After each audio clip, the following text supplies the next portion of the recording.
आज मैं सुबह निकला तो एक बंदा है गली में ना खड़ा हुआ हंस रहा था। मैंने कहा क्या हुआ है भाईजान? कहते हैं मैं इधर ना मिलने आया था मुराजदीन को। तो जब दरवाजा बेल दी है ना तो उसका बेटा बाहर आया है। तो मैंने कहा बेटा आपके पापा को मिलना है। कहता है अच्छा मैं देख के आता हूँ। कहता है बच्चा वापस गया है। जब वापस आया है ना तो आगे कहता है अंकल मेरा पापा कह रहा है कि मैं घर नहीं हूँ। तो वो हंसने लग गया। कहता है मैं हंस रहा हूँ। मैंने उसकी बात सुनने के बाद निकल आया हूं अपने सफर पे।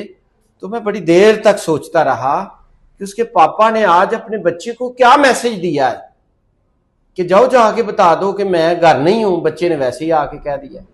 हालांकि उसका पापा चाहता है कि मेरा बेटा सच बोले, मेरा बेटा दुनिया का अच्छा इंसान बने। वो तवक्को करता है कि मेरा बेटा अजीम इंसान बने, लेकिन उसका बाप ही झूठ बोल रहा है। बेटे को कह रहा है बाहर जाके बताओ कि मैं घर नहीं हूं।